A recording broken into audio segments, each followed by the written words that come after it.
ಶನಿ ಭಗವಾನರಿದ್ದಾರೆ ಅಂದ್ರೆ ನಿಮ್ಮ ಪ್ರಯತ್ನಕ್ಕೆಲ್ಲ ಜಯ ಕೊಡ್ತಾ ಇದ್ದಾರೆ. ನಿಂತೋಗಿರ್ತಕ್ಕಂಥ ಕೆಲಸ ಕಾರ್ಯಗಳೆಲ್ಲ ಮುಂದುವರಿಸ್ತಾ ಇದ್ದೀರಿ. ವರ ಅಥವಾ ವಧು ನಿಮಗೆ ಸಿಗ್ತಕ್ಕಂಥದ್ದು.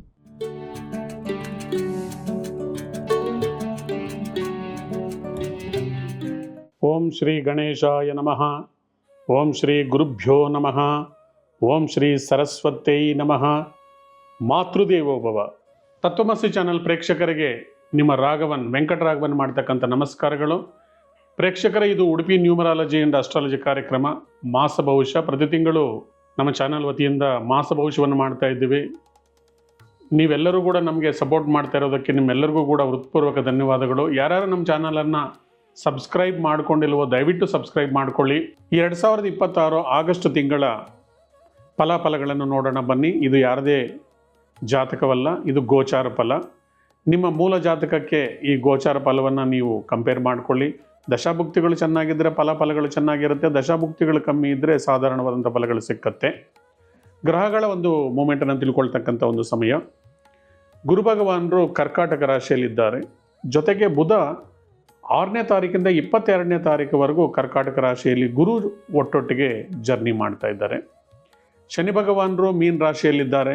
ರಾಹು ಭಗವಾನರು ಕುಂಭ ರಾಶಿಯಲ್ಲಿ, ಕೇತು ಸೂರ್ಯನ ಒಟ್ಟಿಗೆ ಸಿಂಹ ರಾಶಿಯಲ್ಲಿ. ಸೂರ್ಯ ಭಗವಾನರು ಆಗಸ್ಟ್ 18ನೇ ತಾರೀಕು ತನ್ನ ಸ್ವಂತ ರಾಶಿಗೆ ಜರ್ನಿ ಮಾಡ್ತಾ ಇದ್ದಾರೆ. ಶುಕ್ರ ಭಗವಾನರು ಮುಖ್ಯವಾಗಿ ನೀಚ ರಾಶಿಯಾಗಿರ್ತಕ್ಕಂಥ ಕನ್ಯಾ ರಾಶಿಯಲ್ಲಿ 2ನೇ ತಾರೀಕಿಂದ ಜರ್ನಿ ಮಾಡ್ತಾ ಇದ್ದಾರೆ. ಇನ್ನು ಉಳಿದಂಗೆ ಕುಜ ಭಗವಾನರು ತನ್ನ ಶತ್ರು ರಾಶಿಯಾಗಿರ್ತಕ್ಕಂಥ ಮಿಥುನ್ ರಾಶಿಯಲ್ಲಿ ಜರ್ನಿ ಮಾಡ್ತಾ ಇದ್ದಾರೆ.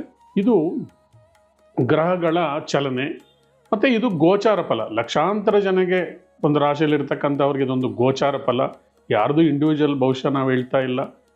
ಈ ಗೋಚಾರ ಫಲಗಳು ನಿಮ್ಮ ಜಾತಕದಲ್ಲಿರ್ತಕ್ಕಂಥ ಫಲಾಫಲಗಳಿಗೆ ಶುಭ ಅಥವಾ ಅಶುಭ ದಶೆಗಳು ನಡೀತಾ ಇದ್ದರೆ ಅದ ಮೇಲೆ ವೇರಿ ಆಗ್ತಾ ಇರುತ್ತೆ. ಒಮ್ಮೆ ನಿಮ್ಮ ಜಾತಕಗಳನ್ನು ಕೂಡ ಪರಿಶೀಲನೆ ಮಾಡಿಕೊಳ್ಳಿ. ಮತ್ತು ಜಾತಕದ ಜೊತೆಗೆ ಒಬ್ಬ ವ್ಯಕ್ತಿಯ ಮೇಲೆ ನೀವಿರ್ತಕ್ಕಂಥ ಮನೆ ಸ್ಥಾನಬಲ ಕೂಡ ನಿಮ್ಮ ಮೇಲೆ ಪರಿಣಾಮ ಬೀರ್ತಾ ಇರುತ್ತೆ. ಎಷ್ಟೋ ಸರ್ತಿ ನಿಮ್ಮ ನೇಮ್ ಕೂಡ ಸಂಖ್ಯಾಬಲಕ್ಕೆ ಇಲ್ಲದೆ ಇರುವಾಗ, ಸಂಖ್ಯಾಶಾಸ್ತ್ರದ ಪ್ರಕಾರ ಇಲ್ಲದೆ ಇರುವಾಗಲೂ ಕೂಡ ಸಾಕಷ್ಟು ತೊಂದರೆಗಳನ್ನು ಅನುಭವಿಸ್ತಾ ಇರ್ತೀರಿ.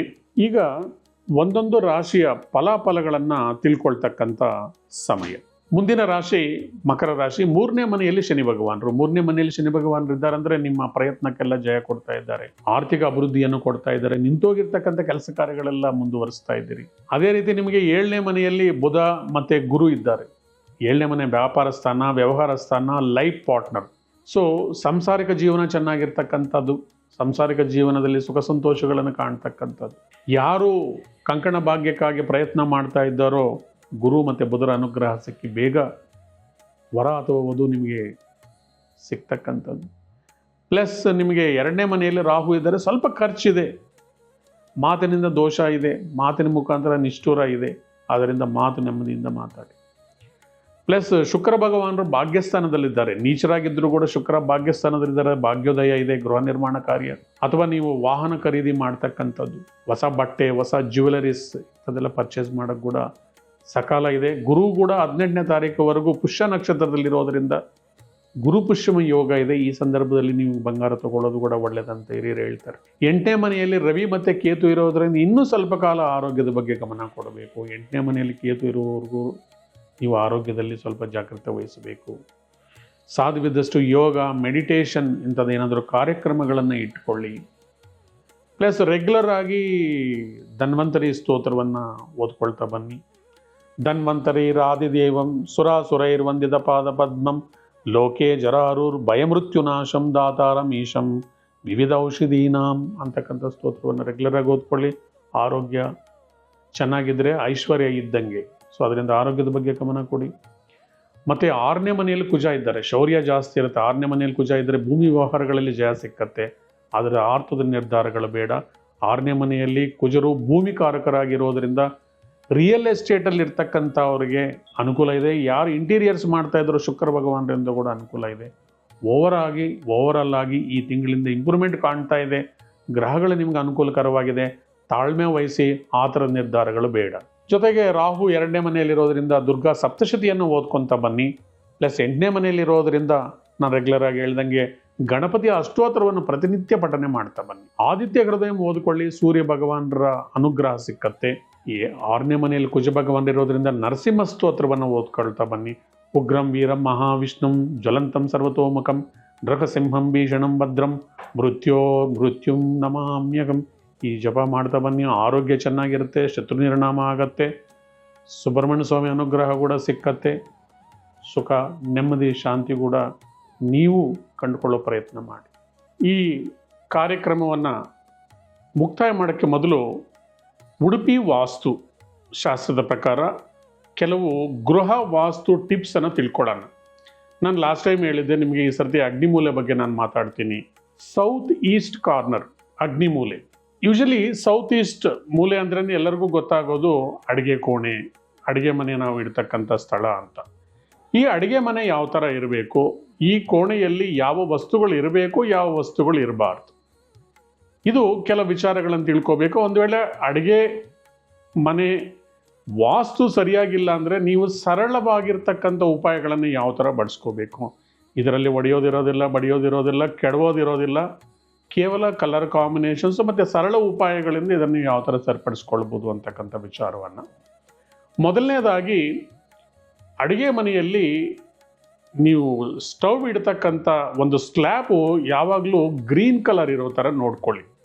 ಒಂದು ವೇಳೆ ನಿಮ್ಮ ಮನೆಯಲ್ಲಿ ಆಲ್ರೆಡಿ ಬೇರೆ ಸ್ಲ್ಯಾಬ್ ಹಾಕಿದ್ದಾರೆ, ಒಂದು ಕಪ್ಪು ಕಲರ್ದು ಈ ಥರ ಸ್ಲ್ಯಾಬ್ ಏನಾಗಿದ್ರು ಹಾಕಿದರೆ, ನೀವು ಸ್ಟವ್ ಕೆಳಗಡೆ ಒಂದು ಗ್ರೀನ್ ಟೈಲ್ಸನ್ನು ಹಾಕ್ಬಿಟ್ಟು ಅದರ ಮೇಲೆ ಸ್ಟವ್ ಇಟ್ಕೊಳ್ಳಿ. ಮತ್ತು ಈ ಮೂಲೆಯಲ್ಲಿ ಸಾಧ್ಯವಿದ್ದಷ್ಟು ಕೂಡ ಕೆಂಪು ಬಣ್ಣ ಇರೋ ಥರ ನೋಡ್ಕೊಳ್ಳಿ. ಒಂದು ವೇಳೆ ಈ ಮೂಲೆ ಏನಾದರೂ ಕಟ್ಟಾಗಿದ್ದರೆ ಅಥವಾ ಈ ಮೂಲೆಯಲ್ಲಿ ಬಣ್ಣಗಳು ನಿಮಗೆ ಮ್ಯಾಚ್ ಆಗಿಲ್ಲ ಅಂತ ಹೇಳಿದರೆ, ಕೆಂಪು ಬಣ್ಣದ ಒಂದು 0 ಕ್ಯಾಂಡಲ್ ಲೈಟ್ ಬಲ್ಬನ್ನು ರೆಗ್ಯುಲರ್ ಆಗಿ ಇಲ್ಲಿ ಬೆಳಗಿಸ್ಬೇಕು.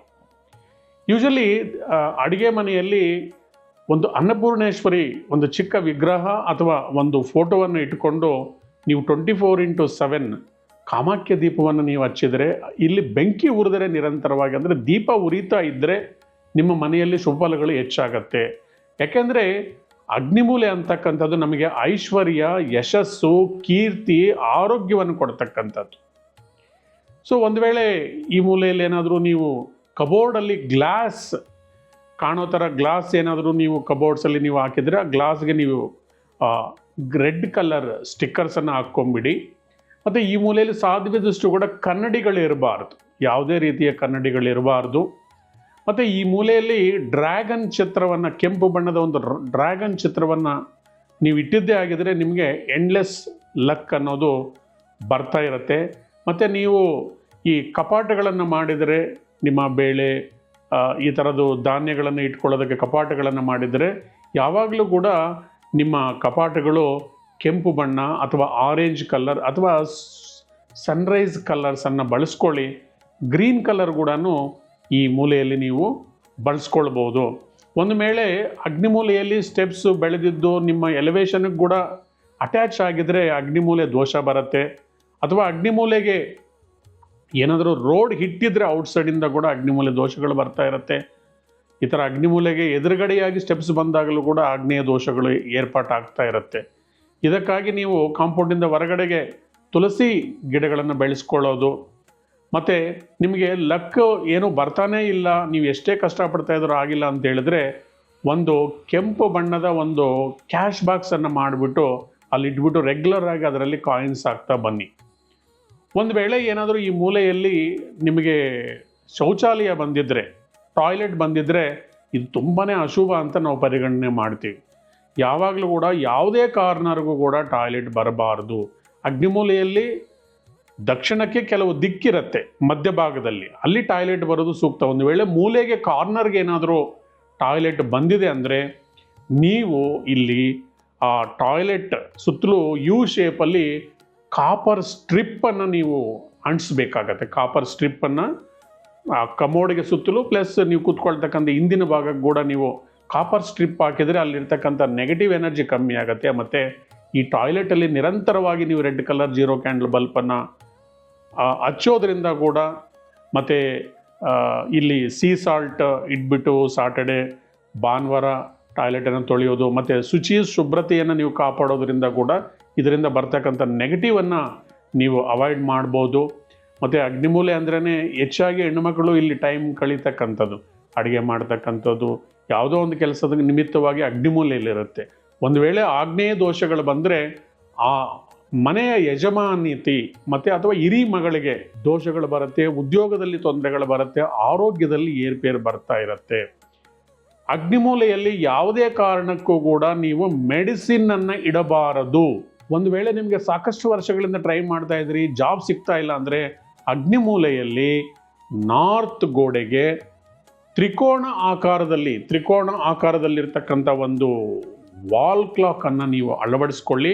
ಅಗ್ನಿಮೂಲೆಯಲ್ಲಿ ನಾರ್ತ್ ವಾಲ್ಗೆ ತ್ರಿಕೋಣ ಆಕಾರದಲ್ಲಿ, ಅದು ಕೆಂಪು ಬಣ್ಣದಲ್ಲಿದ್ದರೆ ಇನ್ನೂ ಒಳ್ಳೆಯದು. ಆ ಥರ ವಾಲ್ ಕ್ಲಾಕ್ ಹಾಕ್ಕೊಳ್ಳೋದ್ರಿಂದ ಕೂಡ ನಿಮಗೆ ಎಂಡ್ಲೆಸ್ ಅವಕಾಶಗಳು ಬರುತ್ತೆ.